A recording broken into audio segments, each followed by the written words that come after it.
Bonjour à tous, allez on y va pour les énergies du 11 au 18 mars 2024.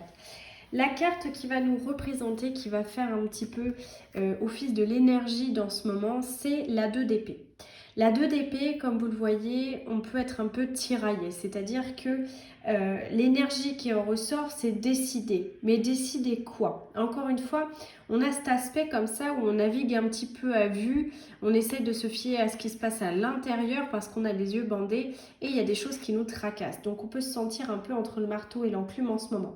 J'ai l'impression que ça va être une semaine où il va falloir prendre un temps de recul pour justement réfléchir et trouver la bonne direction, être un petit peu plus à l'écoute justement de ce qui se passe à l'intérieur de nous, de nos intuitions, justement pour pouvoir faire un peu le point. Parce que là, on n'a pas la sensation vraiment d'être dirigé, d'être orienté. Au contraire, c'est un petit peu une sensation où on peut être voilà, un peu désorienté.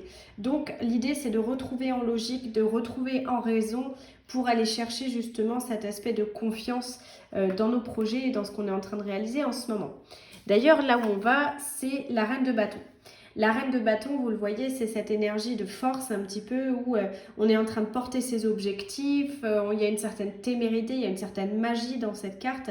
On n'a pas peur justement d'être le centre de l'attention.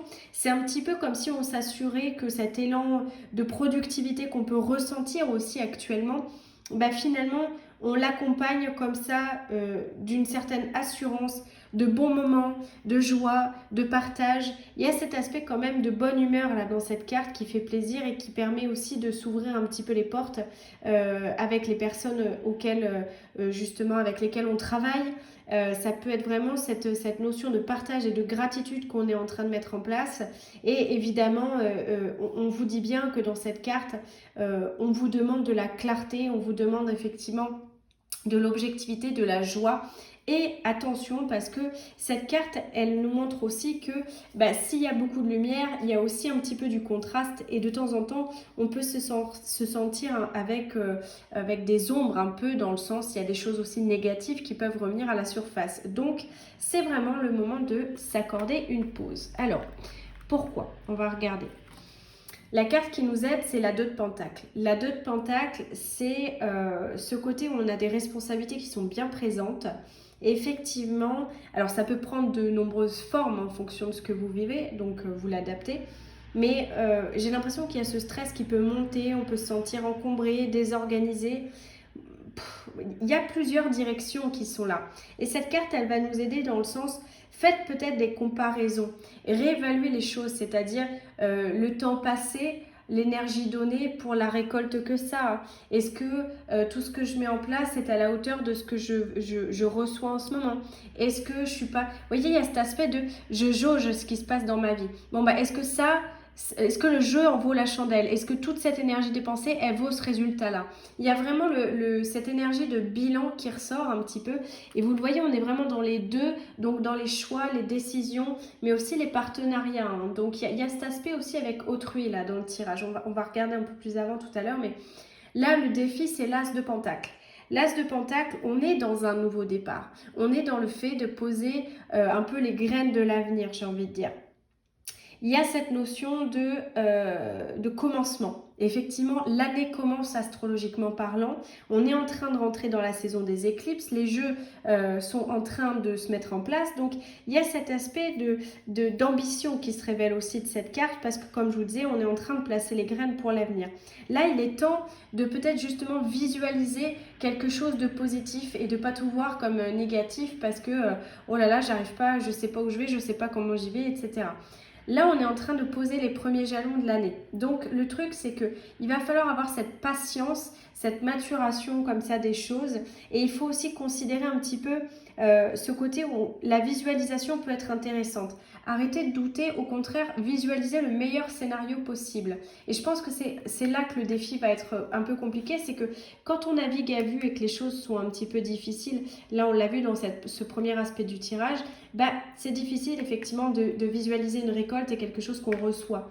Donc petit à petit, en travaillant la joie, la positivité, la pensée objective, l'énergie fondatrice et en évaluant, en posant un petit peu et en sous-pesant nos besoins, les réalités qu'on a, etc., on va pouvoir aller dans ce chemin de la visualisation et de l'avancée au niveau matériel, financier, spirituel, etc. Il y a vraiment tout cet aspect-là qui rentre en ligne de compte. Au niveau sentimental et des relations, on a la 6 de coupe. La 6 de coupe, il y a toujours dans cette carte une notion un peu de nostalgie, de regard vous voyez, de regard en arrière, comme si on regardait un peu ce qui se passait dans le passé. La 6 de coupe ici nous parle d'une vague au niveau du sentimental et du relationnel. Alors soit c'est une vague de confort, soit c'est une vague d'inconfort. Donc ça va différer en fonction de chaque personne qui regarde la vidéo. Moi ce que je pense c'est que dans tous les cas, efforcez-vous de relâcher tout ce qui peut être les émotions qui sont liées à la négativité, à la difficulté. Détachez-vous de toutes ces culpabilités que vous pouvez avoir parce que soit ça marche pas comme vous voulez, soit c'est pas assez ci, soit c'est pas assez ça, soit vous êtes trop comme ci, soit vous êtes trop comme ça. Arrêtez de vous flageller et de vous mettre la rate au courbouillon. L'idée c'est, là aussi on est dans un départ à zéro, on est dans un recommencement, donc considérez plutôt vos besoins, exprimez-les de façon positive avec une bonne communication pour pouvoir être entendu et compris par rapport à ce que vous avez déjà vécu dans votre vie. Au niveau du professionnel, on tire la 10 de coupe. La 10 de coupe, c'est, vous le voyez, la carte de l'harmonie et de la plénitude. Par contre, là, ici, positionnée comme elle est et dans le tirage associé, moi, ce que je ressens, c'est que c'est une énergie qui vous suggère, encore une fois, un besoin de réflexion. Moi, ce que je ressens, c'est que vous êtes en train de voir un petit peu l'image que vous vous faites de vous-même et de votre implication dans votre rapport aux autres. Moi, j'ai l'impression qu'il va falloir chercher un moyen d'instaurer des rapports, des dialogues honnêtes, empathiques, compatissants et de vous concentrer justement sur l'autre, pas comme quelque chose où vous devez aider. Non, c'est pas ça. C'est offrez votre temps, offrez votre énergie, offrez votre service à ceux aussi avec qui vous allez pouvoir tisser des liens pour aller au bout de vos projets. Moi, j'ai plutôt cette énergie de générosité et d'abondance dans ce sens-là. Offrez, donnez, de toute façon, vous allez recevoir la même énergie. Et c'est peut-être aussi en ça que c'est un peu compliqué parce qu'on est perdu finalement dans ce monde où les valeurs de l'égoïsme sont en train de primer justement sur la compassion, l'empathie, la générosité qui fait que ce cercle vertueux permet une énergie positive qui fait avancer. Et effectivement, je pense qu'il est nécessaire de retrouver ça. D'ailleurs, ce qui est un peu drôle, c'est que dans les cartes bilan, parce qu'il y en a deux qui sont tombées, donc j'ai pris les deux, on a la râleuse et la chercheuse. La râleuse, c'est cette énergie où, effectivement, quand on râle, ça nous fait du bien parce qu'on sort les choses au moins. Au moins, on ne les garde pas à l'intérieur. Donc, râler permet effectivement de fluidifier l'énergie et de ne pas la laisser stagner à l'intérieur de nous parce qu'on est déçu d'une personne ou d'une situation. Pourtant, on vous demande effectivement d'aller chercher autre chose que cette énergie-là. C'est-à-dire qu'on vous demande de trouver un autre moyen de communication que le fait de râler parce que quelque part, mine de rien, il y a cet aspect où plus on râle, plus l'énergie elle est concentrée sur le problème dont on se plaint. Donc, ça ne va pas. Et là, ce qu'on vous demande, c'est justement d'aller sonder les différentes parts de vous, des parts qui sont peut-être inexplorées pour justement la suite du chemin. Il y a d'autres ressources personnelles là qui sont à trouver pour justement partir du bon pied dans cette nouvelle sphère là dans laquelle on est en train de rentrer tout simplement dans cette nouvelle année.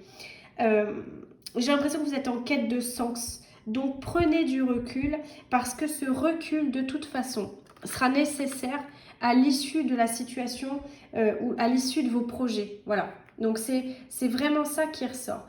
Donc c'est une énergie bien particulière cette semaine. J'espère que j'ai été bien claire pour vous faire passer tout ça. Mais concrètement, effectivement, voilà. On va vers du plus, on va vers de la récolte, on va vers du mieux. Mais je pense qu'il y a un travail de fond là à faire cette semaine. Voilà. À bientôt.